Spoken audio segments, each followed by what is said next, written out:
Magnates, individuals of immense power and influence, have shaped the course of history. From emperors and kings to industrialists and financiers, magnates have wielded their authority to build empires, amass fortunes, and transform societies. Their legacies, however, are often complex and intertwined with both progress and destruction. Throughout history, magnates have emerged in various forms.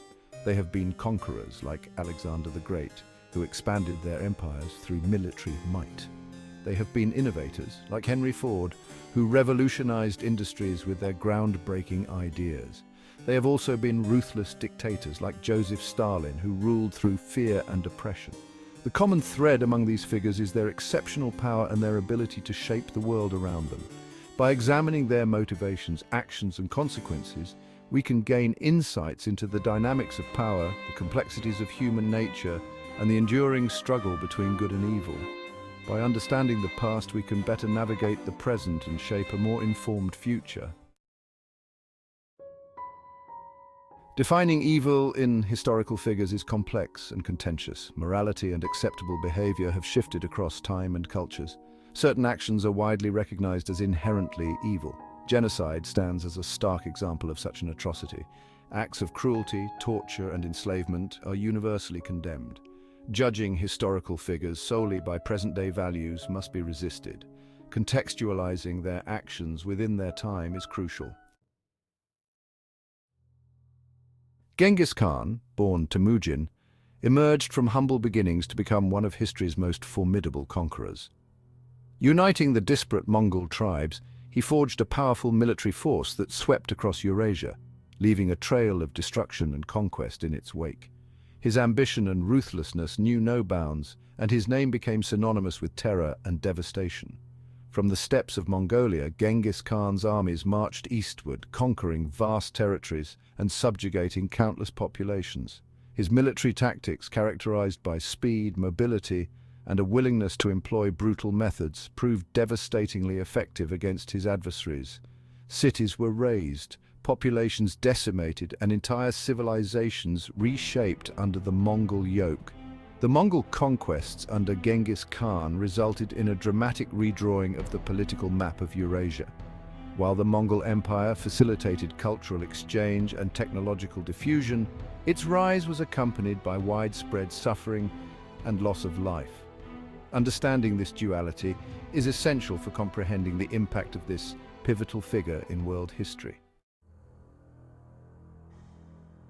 The Mongol Horde, under Genghis Khan's command, unleashed a reign of terror across Eurasia.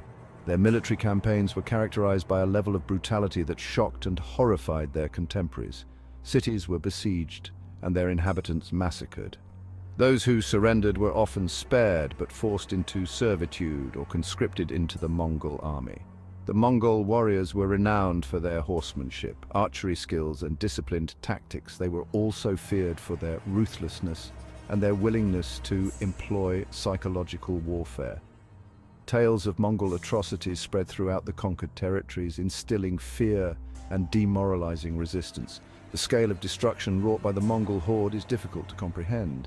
Entire populations were wiped out, and vast regions were left depopulated. The Mongol Horde's reign of terror left an indelible mark on the collective memory of Eurasia. Leopold II, the Butcher of Congo. King Leopold II of Belgium established the Congo Free State as his personal fiefdom. He implemented a brutal regime of forced labor and exploitation. Millions of Congolese people died under his rule. The Congolese were forced to work in rubber plantations and mines. Those who failed to meet quotas were tortured, mutilated, or killed. The atrocities are a chilling testament to human depravity. International outrage forced Leopold to relinquish control, but the damage was done. Section 6. The Congo Free State, a colonial nightmare. The Congo Free State, under Leopold II's personal rule, became a synonym for colonial exploitation and brutality. The Congolese people were subjected to forced labor, torture, and murder. Their land and resources were plundered, and their traditional way of life was destroyed. Leopold II's administration implemented a system of forced labor that decimated the Congolese population. Men, women, and children were forced to work in rubber plantations and mines, where they were subjected to inhumane conditions and brutal punishments. Missionaries and journalists documented the atrocities, exposing the horrors of the Congo Free State to the world. The Congo Free State, a grim testament to the horrors of colonial exploitation, serves as a cautionary tale about the dangers of unchecked power and greed. The legacy of Leopold II's reign continues to haunt the Congo, a stark reminder of the dark side of human nature and the enduring consequences of historical injustice. Section 7. Chilling Echoes, Moments of Unfathomable Cruelty. The reigns of Genghis Khan and Leopold II are replete with chilling moments of unfathomable cruelty. Genghis Khan, during his conquests, ordered the massacre of entire cities, leaving pyramids of skulls as grim testaments to his brutality. Leopold II's cruelty in the Congo manifested in the systematic mutilation of Congolese workers who failed to meet their rubber quotas. Hands were severed and bodies were dismembered as a means of enforcing obedience and terrorizing the population. These acts of barbarity serve as a stark reminder of the depths of human depravity and the dangers of unchecked power. The chilling echoes of these atrocities resonate through history, reminding us of the importance of vigilance and the need to hold those in power accountable for their actions. Their actions stand as a warning against the corrupting influence of power and the potential for human beings to commit unimaginable acts of violence against their fellow human beings.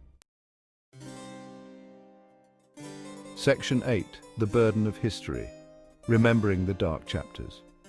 Remembering the dark chapters of history, such as the reigns of Genghis Khan and Leopold II, is not an exercise in morbid fascination, but a moral imperative. By acknowledging and confronting the atrocities committed by these powerful figures, we can learn valuable lessons about the dangers of unchecked power and the importance of safeguarding human rights. Ignoring or minimizing the atrocities of the past risks repeating them in the future. Remembering the past is not about dwelling on suffering, but about learning from it. By understanding the factors that contributed to past atrocities, we can work to prevent similar tragedies from occurring again. Remembering the dark chapters of history is not a passive act, but a call to action. It requires us to be vigilant against the rise of tyranny, to defend human rights, and to work towards a more just and equitable world. Section 9. Lessons Unlearned, the Dangers of Forgotten Atrocities. Forgotten atrocities pave the way for future injustices. When the lessons of history are ignored, the cycle of violence and oppression is likely to repeat itself.